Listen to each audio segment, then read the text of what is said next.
Halo, assalamualaikum warahmatullahi wabarakatuh. Alhamdulillah, teman-teman, hari ini kita masih diberi anugerah yang begitu besar, yang begitu dahsyat oleh Allah Subhanahu wa Ta'ala, di mana anugerah tersebut merupakan salah satunya, ya, merupakan kesehatan kita, sehingga pada hari ini kita masih bisa melaksanakan ibadah puasa dalam keadaan tanpa rintangan apapun, sekalipun tidak bisa kita hindari, ternyata berpuasa itu lapar dan haus.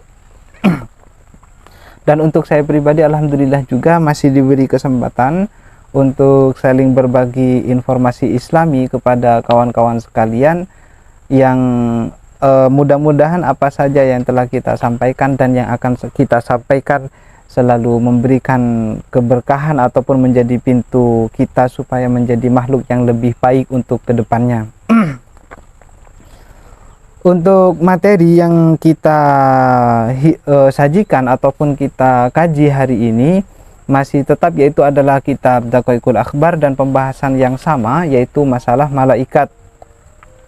Oleh karena itu, kita bisa ingat kembali bahwa di hari kemarin sudah kita singgung bahwa yang pertama diciptakan yaitu adalah malaikat Israfil, kemudian malaikat Mikail, kemudian setelah itu barulah malaikat Jabrail dan Azrail.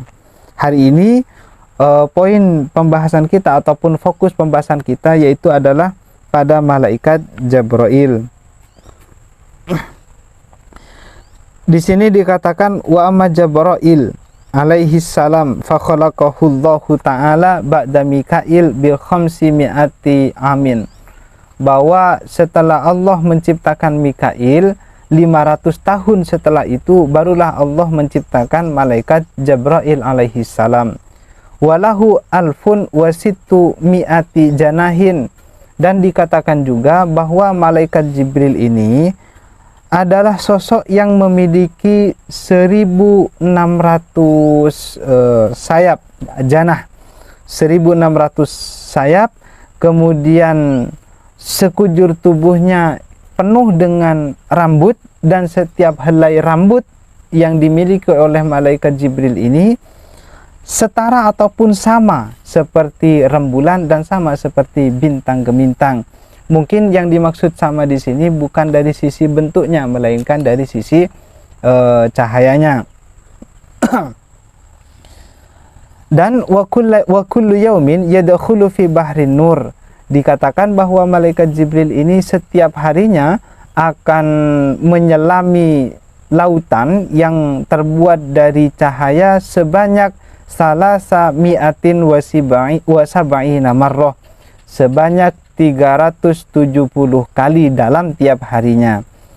Ketika selesai menyelami samudra cahaya ataupun lautan cahaya itu, maka dari sayap malaikat Jibril ini akan jatuh ribuan tetes, sehingga ribuan tetes yang jatuh itu akan diciptakan oleh malaikat berupa oleh Allah Subhanahu wa Ta'ala berupa satu malaikat.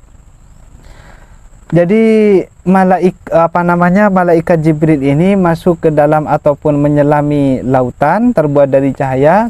Setelah selesai menyelami, sudah kembali ke atas ataupun ke permukaan air, maka nanti akan ada air yang jatuh dari sayapnya malaikat Jibril ini. Sebanyak apa? Ribuan, jumlahnya itu ribuan, dan setiap tetes yang jatuh nanti akan dijadikan malaikat oleh Allah Subhanahu wa Ta'ala, yang bentuknya juga sama seperti bentuk malaikat Jibril. Malaikat inilah nanti yusabbihunallaha ta'ala ila yaumil qiyamah wahum ar-ruhaniyun. Malaikat inilah, malaikat yang terbuat dari dari malaikat Jibril inilah nanti yang akan bertasbih kepada Allah Subhanahu wa Ta'ala sampai menjelang hari kiamat. Dan nama untuk malaikat ini disebut dengan malaikat ruhaniyun. Kira-kira demikian. Selanjutnya kita ke malaikat maut. Wa amma suratu malakil mauti mislu surati Israfil, Dikatakan di sini bahwa malaikat maut ataupun Azrail secara rupa ataupun secara bentuk sama seperti malaikat Israfil. Jadi Azrail, malaikat maut, bentuknya sama seperti malaikat Israfil. Apa yang sama? Wujuh, dari sisi wajahnya, kemudian bilangan lisannya, kemudian sayapnya, kemudian posturnya, kekuatannya sama, tidak kurang dan tidak lebih. Jadi karena kekuatan malaikat Israfil diantaranya sama ataupun setara dengan alam as-saqalain, setara seperti kekuatan seluruh manusia dan seluruh jin, maka kekuatan malaikat maut ataupun Azrail pun sama seperti itu. Untuk yang biasa dipertanyakan mengenai malaikat Jibril, kita kembali ke malaikat Jibril, yaitu adalah malaikat Jibril ini kan sahibul wahyi dan warisalah, sebagaimana yang kita singgung di hari kemarin. Lantas kemudian kalau malaikat Jibril ternyata sebagai penyampai wahyu, pertanyaannya sekarang, apa tugas malaikat Jibril? Sementara nabi ataupun rasul zaman sekarang kan sudah tidak ada, karena sudah ditutup oleh nabi yang terakhir, yaitu adalah Nabi Muhammad SAW. Maka apa sekarang pekerjaan malaikat Jibril? Maka jawabannya, malaikat Jibril pekerjaannya tetap sama, yaitu adalah sahibul wahyi war risalah, menyampaikan wahyu, menyampaikan risalah. Apabila wahyu itu sudah tidak ada, wahyu itu kan istilahnya dari Allah kepada nabi dan kepada utusan, itu baru istilahnya menggunakan istilah wahyu. Kalau dari Allah kepada makhluk biasa seperti saya dan teman-teman sekalian, itu tidak menggunakan istilah wahyu, melainkan menggunakan istilah ilham. Dan tidak menutup kemungkinan siapapun di antara kita, apapun bentuk kita ini, selama masih bernama makhluk, maka tidak menutup kemungkinan Allah tetap memberikan wahyu kepada kita, tetapi istilahnya bukan wahyu, melainkan istilahnya adalah ilham, pengetahuan yang tidak terduga, dan itu sifatnya berupa bisikan dari Allah Subhanahu wa taala, disebutlah ilham. Lah, pertanyaannya, siapa yang mengantarkan ilham ini? Yang mengantarkan yaitu adalah malaikat Jibril. Jadi sampai hari ini pun malaikat Jibril tidak nganggur, tidak makan gaji buta, enggak, tetap beliau tetap bekerja. Selanjutnya yaitu adalah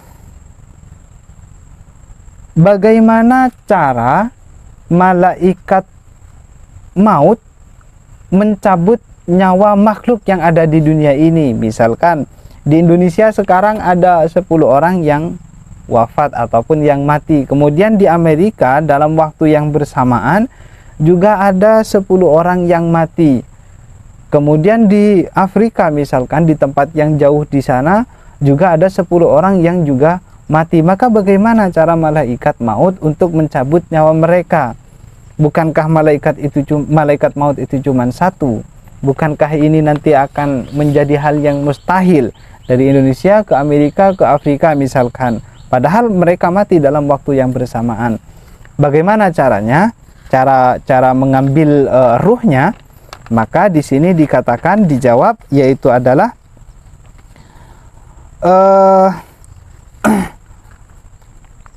khalaqahullahu ta'ala min nurin walahu sab'una alfa qaimatin, bahwa malaikat maut ini memiliki 70.000 kaki, walahu arba'atu alafi janahin, memiliki 4.000 sayap. Jadi malaikat maut memiliki 70.000 kaki dan memiliki 4.000 sayap yang mamlu'in jami'u jasadihi bil uyun wal alsun, bahwa seluruh jasadnya malaikat maut ini penuh dengan mata, penuh dengan lisan.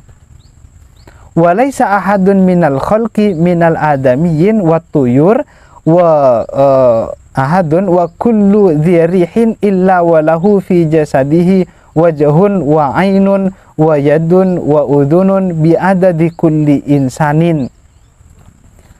Bahwa setiap makhluk yang ada di dunia ini ataupun seluruh makhluk yang ada di alam ini itu ternyata sudah ada di dalam jasadnya malaikat maut ini ataupun malaikat Israel. Mengapa demikian? Ya karena memang malaikat Israel itu bukanlah makhluk ataupun malaikat yang bentuknya itu kecil, tidak, tetapi bentuk daripada malaikat Israel ataupun malaikat maut ini, seandainya lautan yang ada di dunia kita kumpulkan, yang ada di alam ini kita kumpulkan, dan kita tuangkan ke atas kepalanya malaikat maut ini, maka niscaya tidak satupun ada tetesan yang mengalir sampai ke bawah. Ini saking apanya? Saking besarnya bentuk daripada malaikat Azrail ataupun bentuk malaikat maut. Sebagai tambahan, fa idza matat nafsun fid dunya dhahaba min jasadihi suratuhu. Ketika ada satu orang jiwa yang di dunia ini sudah meninggal, maka rupa ataupun katakanlah foto, kalau di zaman sekarang foto manusia itu yang berada di jasadnya malaikat Israel akan jatuh ataupun akan memudar sebagai tanda bahwa nafsu ataupun jiwa itu sudah dalam keadaan mati ataupun meninggal.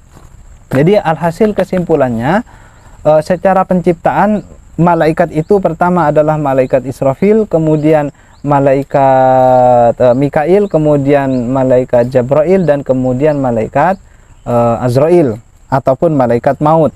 Kemudian malaikat Jibril sampai sekarang beliau tetap bekerja, yaitu sebagai pengantar wahyu ataupun sebagai pengantar risalah.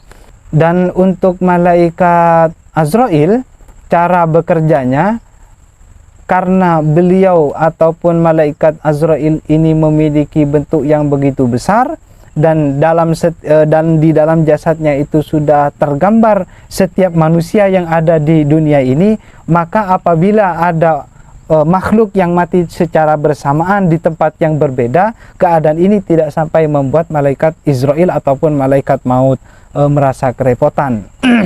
Mungkin hanya itu yang bisa kita sampaikan pada hari ini. Besok kita akan membahas ma'rifatu intihail ajal, mengetahui akhir dari ajal ataupun waktu kehidupan kita.